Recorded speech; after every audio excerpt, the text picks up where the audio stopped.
Hey everybody, welcome back to the Scentitar Fragrance channel. Thank you so much for stopping by today. My name is Benjamin, and I do review fragrances, colognes, perfumes, and all things scent related. I love to help you all find deals, save some money, have some fun. That's what we're here for today. So I really do appreciate every single one of y'all, and please do me a favor before we jump into this topic. Please like, comment, subscribe, and hit that notification bell. Please support the Scentitar Fragrance family and help us grow, help us get to 2,000 real quick. I think we deserve it, and I think we've earned it. So let's get to it. And today is a tag video. I was tagged by the wonderful, the beautiful Clements, a beautiful French lady, and I was asked to introduce my first fragrances. It's a little bit of a different topic from my fragrance journey. I've tried to talk about that a little bit. My first fragrances probably weren't the most exciting, but it is fun to talk about it. It is fun to get to know me and to get to know you. So in the comment section below, please share me your story. Share me a little bit about who you are, how you got into fragrances, what are the first fragrances you ever bought. So the first fragrances I ever purchased aren't the most exciting. I of course had smelled Acqua di Gio in passing in the mall. I didn't really know what it was when I was really young. I had smelled a little sample decant from a hotel at one point, and I had no idea what it was or what fragrance was or what perfumery was. So later on, I went to the mall and I sampled some things when I first went to college. I found Versace Pour Homme, and before I tested that one a little bit, but what really drew me in was Polo Red. I think Polo Red might have been my first fragrance buy. Then it was Versace Pour Homme, and which is a fantastic, clean, kind of soapy, maybe a little bit more on the professional side of an aquatic, and quite a nice fragrance as well. So those were some of my first fragrances that I ever bought. Then I got into cheapies for a little bit, which is kind of a great thing to find deals and have some fun. And even though some of us might go for, higher end stuff overall, I think a lot of us, including myself, have a soft spot for cheapies. So that's why I just wanted to mention this here today. This is one that I've never let go, that I've never sold in a bundle of cheapies or just given away. This is Cody Aspen. It's not because I exactly love this fragrance the most. It's just because, I don't know, there's something almost sentimental about it. It's comforting. I used to go to vacation to Colorado with my grandpa, and it reminds me of the aspen trees. It does remind me of this unique kind of freshness. It gets compared to Green Irish Tweed. The freshness is a little bit more different. It's not the most unique fragrance, and it's not the most natural, but it doesn't smell terribly synthetic. But it is a very light fragrance. This is the kind of fragrance that I only get about 2 hours on my skin, but I do like to use this as an air freshener. I do like to spray this on my warm clothes sometimes when I feel in the mood when they come out of the dryer. And that's also a topic I wanted to mention. I think there are so many other scented products and scented things. Everybody knows about shampoos. Everybody knows about like hairsprays. But there's so many other fragrance things, and I'm about to bring out some brand new content and some amazing things for y'all. But with my fragrance journey, that is where I started. Polo Red, a fantastic fresh red berry. It has saffron, and I discovered that I loved saffron because of it. And because of the Versace Pour Homme, I discovered that sometimes I do like the use of neroli. So everything is a part of our fragrance journey. You start to learn what notes you like, what notes you don't like.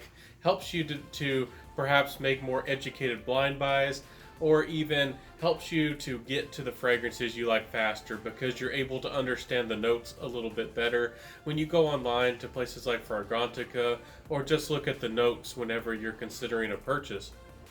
So I don't have the bottles for those to share with you today. I tend to go through things a lot. I buy and sell, and I find the things I absolutely love. I haven't found a red berry or kind of that energetic, zesty fragrance like Polo Red was. I haven't found a replacement for it personally.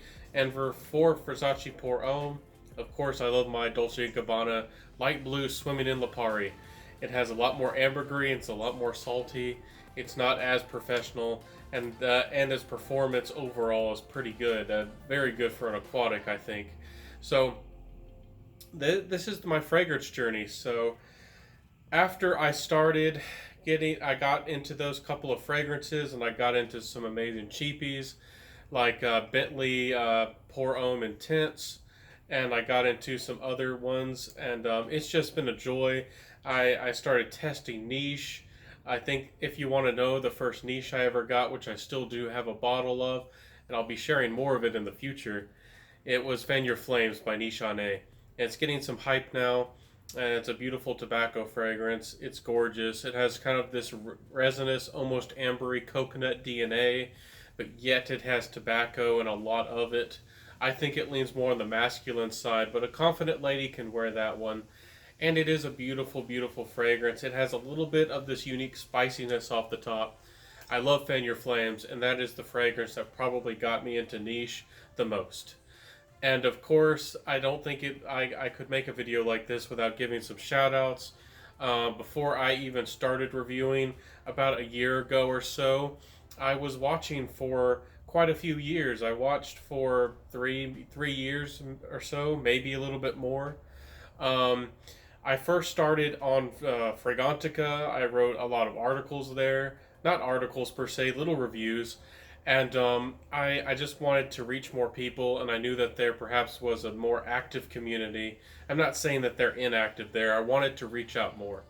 So then I found YouTube, and I discovered people like Coach Rob, um, Street Sense, of course, all those fantastic people, Max Forte, Redolescence, Brooklyn Fragrance Lover, and there's quite a few other ones. There's so many wonderful other people out there.